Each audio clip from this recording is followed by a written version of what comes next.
एक बार जोरदार नारा लगाएंगे, भारत माता की, आम आदमी पार्टी, लड़ेंगे लड़ेंगे लड़ेंगे लड़ेंगे लड़ेंगे।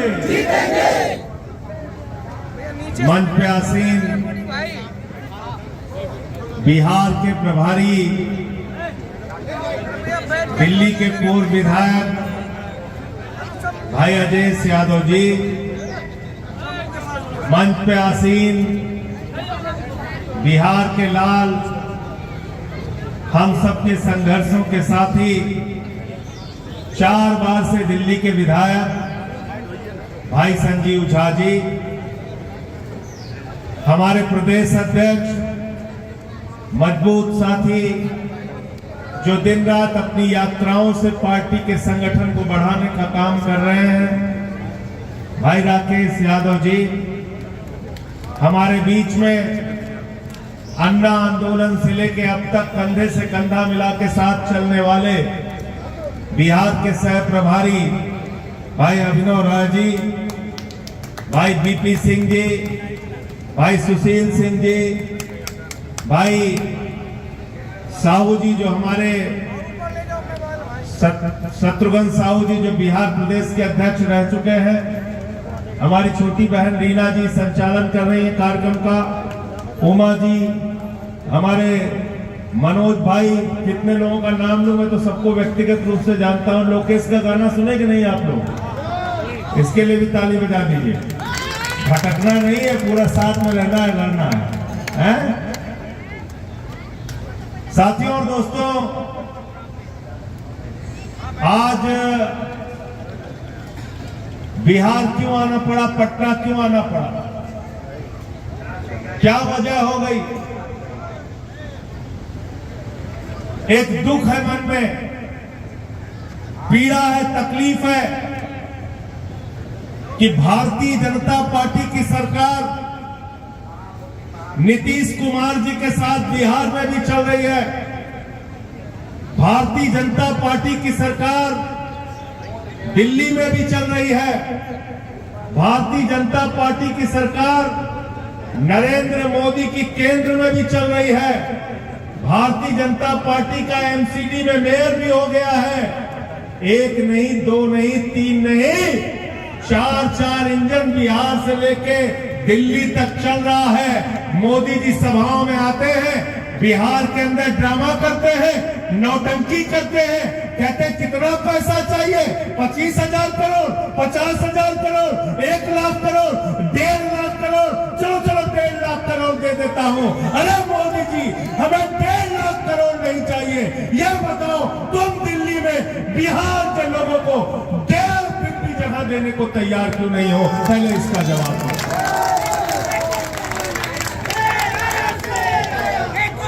40 साल पहले, 50 साल पहले कोई दरभंगा से, कोई मोतिहारी से, कोई मुजफ्फरपुर से, कोई पटना से, कोई भागलपुर से यहां से गया, दिल्ली में मेहनत किया, मजदूरी किया, अपने बच्चों को पढ़ाया, ऑटो चलाया, रिक्शा चलाया, किसी ऑफिस में छोटी मोटी नौकरी किया और बड़ी मुश्किल से उसने अपनी एक झुग्गी तैयार की, अपना एक छोटा सा घर तैयार किया।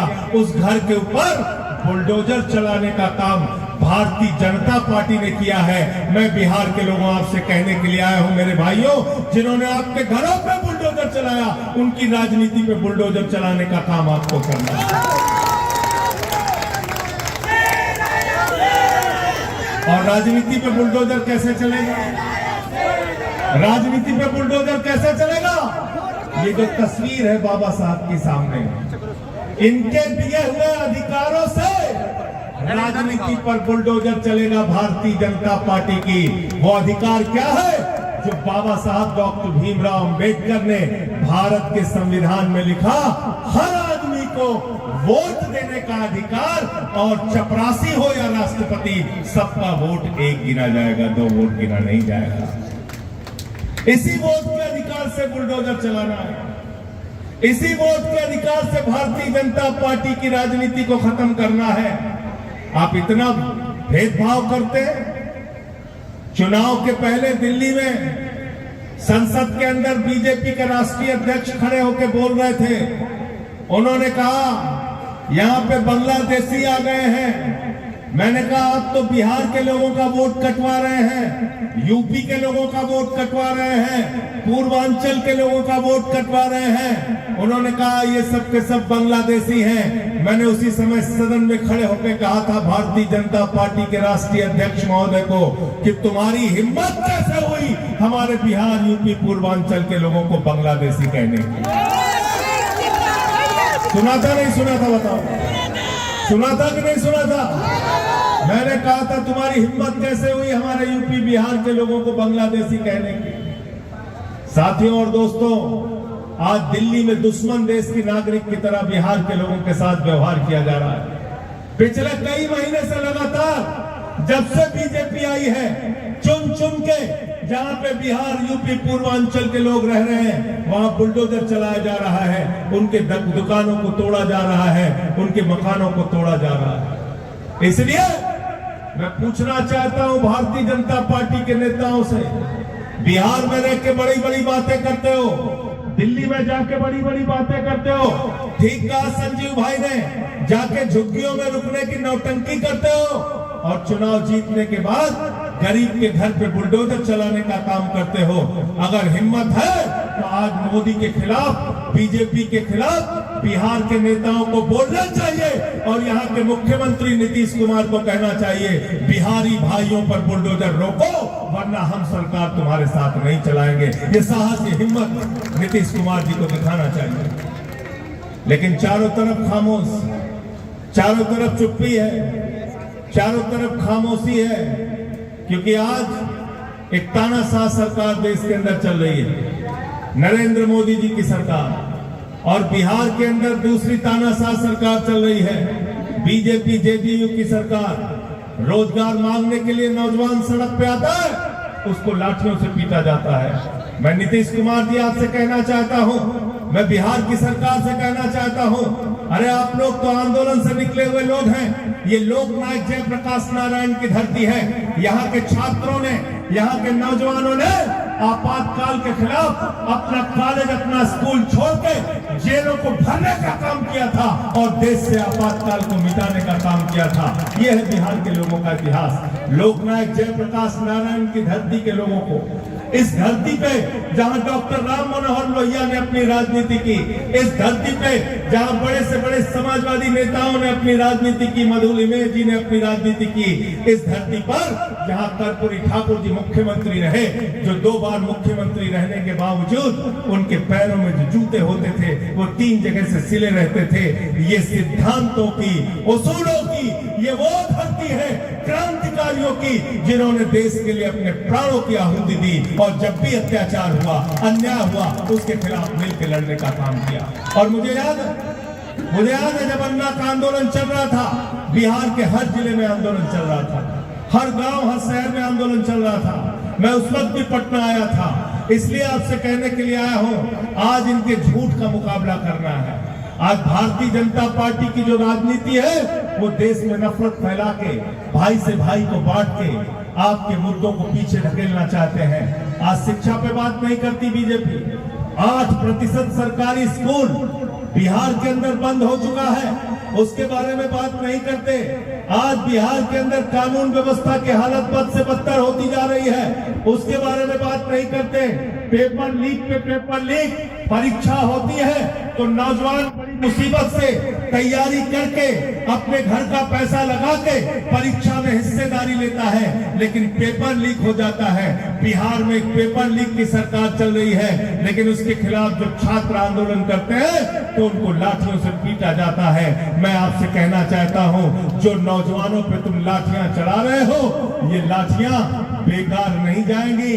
नौजवान तुमको ऐसे ही चुनाव के दौरान अपने वोट की ताकत से वोट की लाठी मारने का काम करेगा। मारना नहीं मारना है लाठी, बताओ क्या क्या वादे किए गए आपसे 10 साल 11 साल में? 11 साल पूरे हो गए मोदी जी के।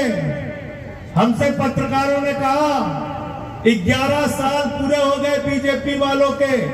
बिहार में जश्न मनाया जा रहा है, यूपी में जश्न मनाया जा रहा है, दिल्ली में जश्न मनाया जा रहा है, पूरे देश में जश्न मनाया जा रहा है। मैंने कहा भाई किस बात का जश्न मनाया जा रहा है, किस बात का जश्न मनाया जा रहा है, जरा मुझे बताओ। भारत के प्रधानमंत्री ने 2014 में कहा था नौजवानों को हर साल कितनी नौकरी दी जाएगी? जोर से बोलिए। बिहार में सबको याद रहता है, भूलते नहीं कुछ। कितनी नौकरी कही थी? 2 करोड़ 15 लाख रुपया। 2 करोड़ नौकरी अगर जोड़ लो 11 साल में तो कितनी हो गई भैया? 22 करोड़ नौकरी अगर मिल जाती तो देश में कोई बेरोजगार बचता क्या? बचता क्या? नौकरी के नाम पे धोखा दिया। दूसरा क्या बोले? इतना काला धन लाएंगे, इतना काला धन लाएंगे, बोरे में भर भर के लाएंगे, ट्रैक्टर पे लाद के लेके आएंगे, बैलगाड़ी से लेके आएंगे, हवाई जहाज से लेके आएंगे, लाखों करोड़ लेके आएंगे और हर आदमी के खाते में कितना जमा कर देंगे?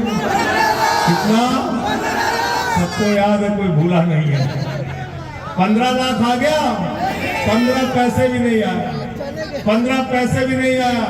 और हमारी बहनों ने अपने पति से छिपा के जो 1500 की नोट संदूक में रखी थी कि बेटी की शादी होगी तो ये पैसा काम आएगा, घर में कोई बीमार हो जाएगा तो ये पैसा काम आएगा, छोटा सा घर और आशियाना बनाया होगा तो ये पैसा काम आएगा। नरेंद्र मोदी जी ने कहा माताओं और बहनों यही तो काला धन है, नोटबंदी कर दी है, लाइन में लग के इसको जमा कर।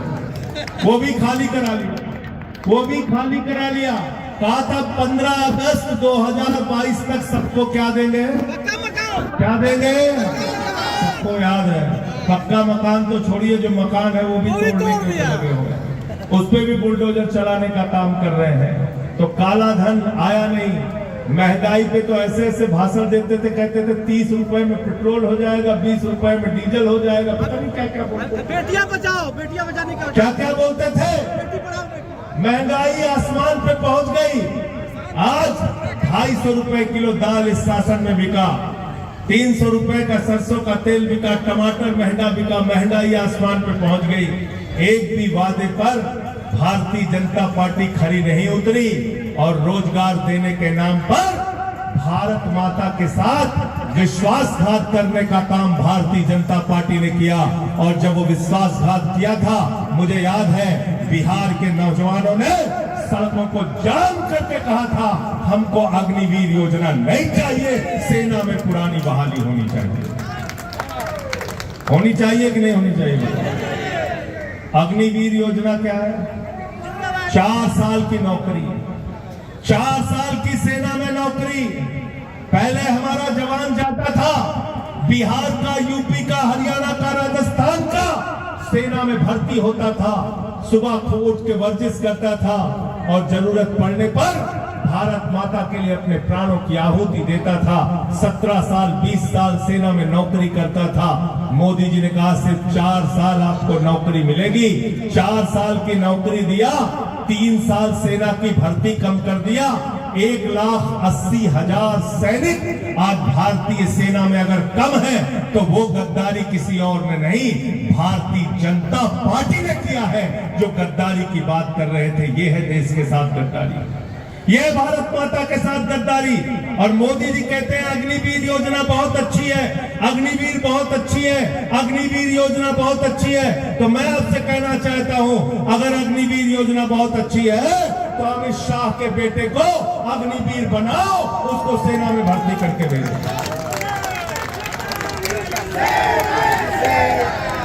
हमारे घर का बच्चा, किसान का बेटा सेना में अग्निवीर बनेगा और अमित शाह का बेटा जैसा जिसको बल्ला पकड़ना नहीं आता वो चेयरमैन बनेगा बीसीसीआई का। ये व्यवस्था हमें मंजूर। बिहार के नौजवानों को भी सेना की 17 साल 20 साल की जैसे पहले बहाली थी वही बहाली होनी चाहिए। ये अग्निवीर योजना नहीं होनी चाहिए। अभी देश के ऊपर एक आपत्ति आई, एक मुसीबत आई। पहलगाम के अंदर हमारे बहनों के सिंदूर उजाड़ दिए गए। आतंकवादियों ने उनके पति को गोली मार दी, उनके परिवार के लोगों को गोली मार दी। उसके जवाब में भारत की सेना ने ऑपरेशन सिंदूर शुरू किया, पाकिस्तान के 9 आतंकी ठिकानों को बर्बाद कर दिया, 21 आतंकी ठिकानों की जानकारी दी और कहा कि हम इस पर टारगेट कर रहे हैं। पीओके को कब्जा करने का भारत के पास सबसे बड़ा मौका था। बलूचिस्तान को पाकिस्तान के नक्शे से मिटाया जा सकता था, लेकिन भारत के प्रधानमंत्री नरेंद्र मोदी ने ट्रंप की धमकी पर सीज फायर की घोषणा करके भारत माता के साथ और देश के साथ धोखा देने का काम किया। यह हिसाब हम मांगेंगे बिहार के चुनाव में। इनसे पूछेंगे कि जब भारत की सेना बहादुरी से लड़ रही थी तो आपने उस वक्त सीज फायर क्यों किया? और क्या कह रहा है ट्रंप? 12 बार कह चुका है, 1-2 बार नहीं। कहने लगा हमने व्यापार बंद करने की धमकी दी और दोनों देश की लड़ाई रुकवा दी। कह रहा है पाकिस्तान और भारत दोनों महान देश हैं। अरे हम तो महान देश है, लेकिन पाकिस्तान कहां से महान देश हो गया? मोदी इसका जवाब क्यों नहीं देते, क्यों नहीं बोलते? 12 बार कह चुका। तो मैंने कहा कि भैया एक चीज ये बताओ, अमेरिका वालों का कोई पाकिस्तान के साथ तो व्यापार है नहीं। जो व्यापार है वो हिंदुस्तान के साथ है, और हिंदुस्तान के साथ जो व्यापार है वो अडानी का व्यापार है। अपने एक दोस्त के व्यापार को बचाने के लिए देश के स्वाभिमान को गिरवी रखने वाले प्रधानमंत्री को देश कभी माफ नहीं करेगा। गलत तो नहीं कह रहा हूं? गलत तो नहीं कह रहा हूं? हर चीज में सिर्फ व्यापार, सिर्फ फायदा, निजी फायदा, सब कुछ चंद लोगों को देने का काम। आज सामाजिक न्याय पे हमारे पत्रकार बंधु मुझसे सवाल पूछ रहे थे, कह रहे थे जाति जनगणना पे आपकी क्या सोच है? मैंने कहा जाति जनगणना होनी चाहिए, पता चलना चाहिए कि पिछड़ा वर्ग के कितने लोग हैं, पिछड़ा वर्ग के कितने लोग हैं, दलित कितने हैं, महादलित कितने हैं, आदिवासी कितने हैं। लेकिन भारतीय जनता पार्टी पे भरोसा मत करना, ये जाति जनगणना नहीं कराएंगे। ये वो पार्टी है जो आरएसएस की कोख से पैदा हुई है, और आरएसएस वो संगठन है जिसने 100 सालों में एक भी अपना प्रमुख पिछड़ा नहीं बनाया, अति पिछड़ा नहीं बनाया, दलित नहीं बनाया, महादलित नहीं बनाया, आदिवासी नहीं बनाया। जो संगठन बड़े वंचित शोषित वर्ग का विरोधी है वो कभी जाति जनगणना नहीं कराएगा। मैं ये कहना चाहता हूं। और दूसरी बात, आरक्षण तो सारे विभाग में खत्म कर रहे हैं। सारी सरकारी विभाग को किसको दे रहे हैं? किसको दे रहे हैं? बिजली किसको दे रहे हैं?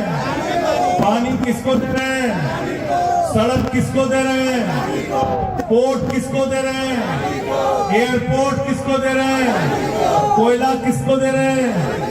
जमीन किसको दे रहे हैं? आकाश किसको दे रहे हैं? पाताल किसको दे रहे हैं? तो आकाश से लेके पाताल तक नरेंद्र मोदी जी के लिए उनका सिर्फ एक ही दोस्त है, मोदी जी इंडिया के लिए काम नहीं करते, अडानी के लिए काम करते हैं। याद रखना।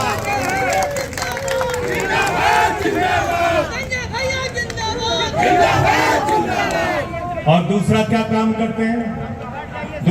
काम करते हैं? सारी सरकारी नौकरियों को, जब आप सरकारी विभागों को ही बेच दोगे तो आरक्षण कहां रहेगा?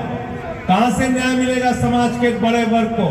सामाजिक न्याय कैसे कर पाओगे आप? और दूसरी बात, आज हम सबको सोचना पड़ेगा, अपने बारे में सोचना पड़ेगा। हम क्या सपना देखते हैं बिहार को लेकर? एक अच्छा शिक्षा का इंतजाम हो, एक अच्छे स्वास्थ्य की व्यवस्था हो, सड़कें अच्छी हो, पुल बने। आज यहां तो ये हालत हो गई है, पुल का उद्घाटन नहीं होता, दरार पहले आ जाती है। पुल उद्घाटन हुए बगैर गिर जाता नहीं गिर जाता। मोदी जी के राज में नई घटना हमने देखी। एक मेट्रो का उद्घाटन बंबई में करके आए, वहां पे पानी भर गया। हमारे यहाँ आए गाजियाबाद में मेट्रो उड़ गया पहले बारिश में। एक जगह गए एयरपोर्ट का उद्घाटन करके आए, वो एयरपोर्ट उड़ गया। चले गए महाकाल में, वहां इंदौर के अंदर उज्जैन में, वहां कॉरिडोर का उद्घाटन करके आया, वहां भगवान की मूर्तियां उड़ गई। मैंने कहा मोदी जी के राज में मैं एक ही चीज देख रहा हूं, पहले एयरपोर्ट से हवाई जहाज उड़ती थी, अब एयरपोर्ट ही उड़ जाता है, एयरपोर्ट उड़ जाता है। ये हालत कर दिया इन्होंने, ये हालत कर दिया।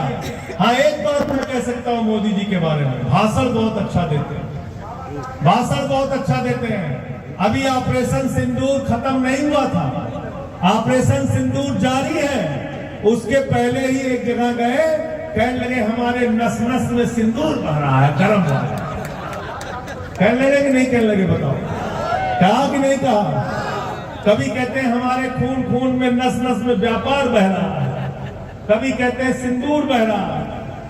अच्छा भाई, सिंदूर बह रहा है आपके नस नस में, आप बताइए, आपने सेना के अधिकारी वाली फोटो खिंचवा ली, चश्मा लगा लिया, एयरफोर्स के अधिकारी बन गए, तो मैंने वो फोटो दिखा के पूछा कि मोदी जी आप बताइए, आप ब्रिगेडियर हैं, कर्नल हैं, सेनाध्यक्ष हैं, वायुसेना अध्यक्ष हैं, क्या है आपके चमचे आपकी फोटो लगा के वोट मांगने का काम सेना के नाम पे क्यों कर रहे हैं? इसका जवाब तो मोदी होमगार्ड है, ये कह रहे हैं होमगार्ड है।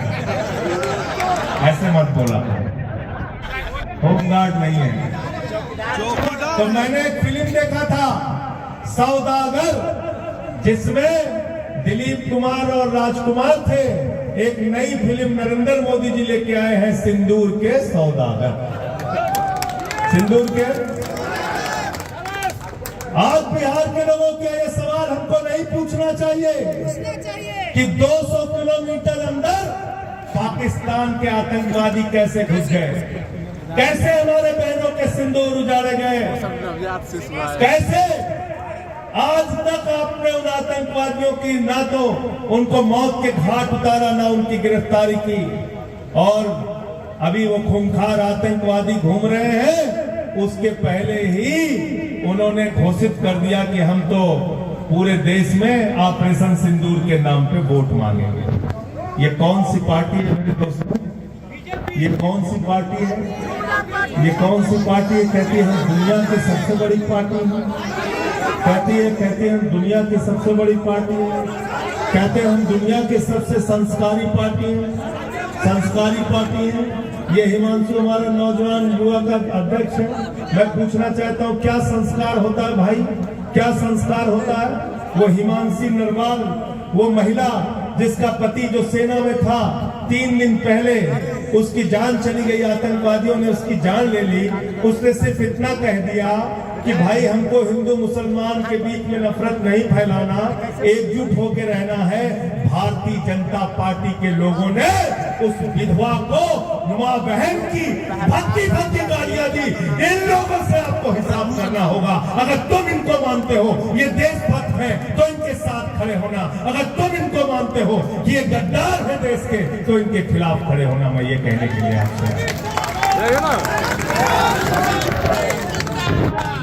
सेना की हमारी बेटी भानु, भारत के सेना की बहादुर बेटी सोफिया कुरैशी, उसके लिए भारतीय जनता पार्टी का मंत्री विजय शाह कहता है वो आतंकवादी की बहन है।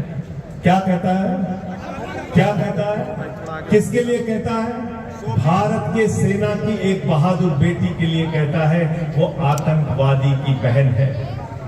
ये लोग देश के गद्दार हैं कि देशभक्त है? जरा हमको बताओ। उसको गालियां देते हैं, उसको अपमानित करते हैं। भारत के विदेश मंत्रालय के बड़े अधिकारी विक्रम मिश्री जी, वो आते थे, वो बताते थे कि भारत की सेना की उपलब्धियां क्या है, कैसे उसने भारत की सेना ने कैसे ऑपरेशन सिंदूर शुरू किया, कैसे पाकिस्तान के अंदर घुस के पाकिस्तान को मारा। और उस विक्रम मिश्री से नरेंद्र मोदी ने सीज फायर का डिक्लेरेशन कराया। फैसला तो मोदी का था, सिर्फ उसने उस फैसले को सुनाया था। उसकी बेटी को गाली दिया गया, उसके परिवार को गाली दिया गया। जो लोग भारत के सेना को गालियां देते हैं, जो लोग विदेश मंत्रालय के अधिकारियों को गालियां देते हैं, जो लोग एक शहीद की विधवा को गाली देते हैं, ये कभी भी आपके नहीं हो सकते। इनसे बदला लेना है, इनसे हिसाब लेना है, इनकी गद्दारी का जवाब आपको देना है। गलत तो नहीं कह रहा हूं? बीजेपी आपके बच्चों को शिक्षा दे सकती है क्या? ईमानदारी से बताना ईमानदारी से। केजरीवाल जी ने जो स्कूल बनाए थे उसको बर्बाद करना शुरू कर दिया। प्राइवेट स्कूल को 10 साल तक फीस नहीं बढ़ाने दिया। अभी 80% फीस बढ़ गई दिल्ली में। और बाउंसर लगवा के प्राइवेट स्कूल वाले अभिभावकों को भगाने का काम करते हैं, छोटे छोटे बच्चों को रोकने का काम करते हैं। जाके पता कर लेना, दिल्ली में 4 महीने में बुलडोजर चलने लगा। जहां पर बिजली फ्री मिलती थी, 24 घंटे मिलती थी, वहां पर बिजली की कटौती होने लगी। आज ये हालत इन लोगों ने दिल्ली की बनाई है। भारतीय जनता पार्टी आपको अच्छा इलाज दे सकती है क्या? दे सकती है क्या? दे सकती है ना? अच्छे स्कूल दे सकती है, मोहल्ला क्लिनिक दे सकती है, फ्री बिजली दे सकती है क्या? फ्री पानी दे सकती है क्या? भारतीय जनता पार्टी आपको सिर्फ एक चीज दे सकती है। क्या दे सकती है? क्या दे सकती है? झूठ और झगड़ा। झूठ और झगड़ा। हिंदू मुसलमान के बीच में झगड़ा कराओ, हिंदू मुसलमान के बीच में झगड़ा कराओ, मराठी गैर मराठी के बीच में झगड़ा कराओ, मराठी गैर मराठी के बीच में झगड़ा कराओ, जाट गैर जाट के बीच में झगड़ा कराओ, दिल्ली में झगड़ा कराओ, पूरे देश में झगड़ा कराओ, हिंदू मुसलमान का झगड़ा कराओ, हिंदू सिख का झगड़ा कराओ, हिंदू ईसाई का झगड़ा कराओ, हिंदू हिंदू का झगड़ा कराओ। इसलिए मैंने भारतीय जनता पार्टी का नाम बदल के भारतीय झगड़ा पार्टी रख दिया। क्या नाम है इनका? क्या नाम है? आपके मोहल्ले में आ जाए तो सावधान हो जाना। कोई न कोई नफरती भाषण देके झगड़ा कराने का काम करते हैं, हिंदू मुसलमान शुरू करते हैं। और दूसरा झूठ बोलने का काम, झूठ बोलने का काम। ऐसा झूठ बोलते हैं आपके भी होश उड़ जाते हैं। कहते हैं नाली गैस से चाय बना लो, कहते नहीं कहते हैं? हमारे यहाँ गए खलीलाबाद में, संत कबीर नगर में, कहने लगे बाबा गुरु नानक देव जी, बाबा संत कबीर जी, बाबा गोरखनाथ जी एक साथ मीटिंग करते थे। उनके जीवन में 100 साल का अंतर है। तो कुछ भी नरेंद्र मोदी जी बोल देते हैं, कुछ भी बोल देते हैं। ये लोग झूठ बोलने की फैक्ट्री है, ये झगड़ा कराने की फैक्ट्री है। ये आपके बच्चों को अच्छा भविष्य नहीं दे सकते, ये आपके लोगों को रोजगार नहीं दे सकते, ये आपके घरों को उजाड़ सकते हैं, आपके घरों को बसा नहीं सकते। इनसे याद रखना। और आम आदमी पार्टी का क्या संदेश है? वो कहते हैं मारो काटो लोगों को बर्बाद करो, और हम कहते हैं बेघर बेदर लोगों को आबाद करो। ये हमारी राजनीति का हिस्सा है, ये राजनीति का हिस्सा है। और हिंदू धर्म की बात करते हैं। क्या है हिंदू धर्म? हिंदू धर्म कहता है वसुदेव कुटुंबकम, पूरा विश्व हमारा परिवार है।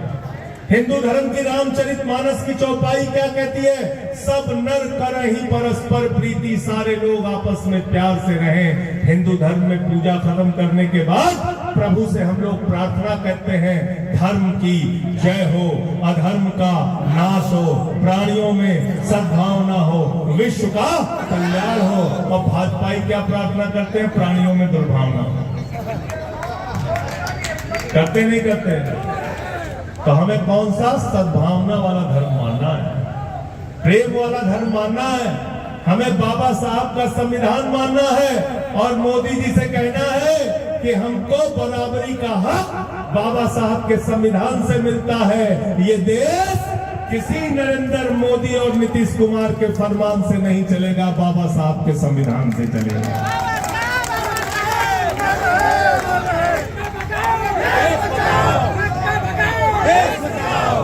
और नारा तो आज बढ़िया दे दिया संजीव झा जी ने। जिसने दिल्ली में की गद्दारी उनसे बिहार में नहीं चलेगी, जिसने दिल्ली में की गद्दारी उनसे बिहार में नहीं चलेगी। तो साथियों और दोस्तों, मैं आप सबसे कहने के लिए आया हूं, एक बैनर बना के, वीडियो बना के, यात्रा के लिए गाड़ी निकाल के और एक एक जगह पे जाइए और बताइए कि दिल्ली में बिहार के लोगों के साथ क्या हो रहा है।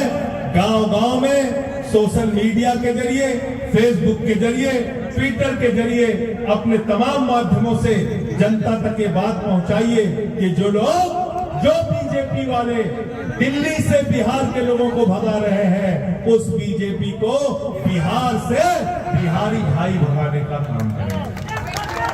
तैयार हो सब लोग? हाथ उठा के बताओ पीछे तक। तैयार हो सब लोग? तैयार हो ना? अब तो केजरीवाल जी ने भी हरी झंडी दे दी। देखो हम भी प्रभारी रहे बिहार के, हम भी प्रभारी रहे बिहार के, संजीव झा भी प्रभारी रहे बिहार के, लेकिन चुनाव लड़वाने का सौभाग्य किसको मिला? किसको मिला? आगे आ जाओ। बहुत इन्होंने परिश्रम करके, मेहनत करके आज इन्होंने फैसला कराया कि बिहार के अंदर चुनाव होगा। और केजरीवाल साहब ने कह दिया है कि हमारे कार्यकर्ता जुट जाए, मेहनत से एक एक जगह पे तैयारी करें और सभी सीटों के ऊपर मजबूती के साथ आम आदमी पार्टी बिहार का चुनाव लड़ेगी और हम लोग अपनी ताकत को दिखाने का काम करेंगे। केजरीवाल जी का शिक्षा का मॉडल, स्वास्थ्य का मॉडल, आम आदमी पार्टी का जो मॉडल है उसको जनता तक पहुंचाने का काम हम लोग करेंगे। आप सबका हृदय से बहुत बहुत आभार, बहुत बहुत स्वागत और अभिनंदन। इतनी गर्मी में भी आप लोग यहाँ पे जमे हुए हैं, डटे हुए हैं। और मैं ये बात बार बार कहता हूँ कि बिहार में हमारी संख्या कम है कि ज्यादा है, ये ज्यादा महत्वपूर्ण नहीं है, लेकिन इसमें से कोई भी आदमी भगौड़ा, कोई भागने वाला, लाठी खाना होगा तो लाठी, जेल जाना होगा तो जेल, मुकदमा लिखवाना होगा तो मुकदमा, ऐसे लाठी मुकदमे और जेल से हम लोग डरते नहीं हैं, अपने जूते के नीचे रखते हैं। गलत तो नहीं कह रहा हूँ? गलत तो नहीं कह रहा हूँ? ये संजीव झा घसीटे गए हमारे साथ कई बार, संजीव झा ये मारे गए, घसीटे गए कई बार हमारे साथ, और पकड़ के हमको जेल में डाल दिया बिना किसी मामले के। 6 महीने जेल में मुझे रखा, मैं 6 महीने जेल में रहा। मैं वहां पे म्यूजिक क्लास था, वहां जाके आराम से गाना गाता था, टीवी लगी थी, टीवी देखता था, आराम से सोता था, क्रांतिकारियों के बारे में पढ़ता था। तो भगत सिंह जी की एक किताब मिली, भगत सिंह जी की एक किताब मिली, वो लाइन उसमें जो लिखी थी, आज वही लाइन पढ़ के आपके बीच से जाना चाहूंगा। भगत सिंह को जब फांसी की सजा हो गई, उनका भाई उनसे मिलने के लिए आया, कुलतार सिंह जी उनसे मिलने के लिए आए।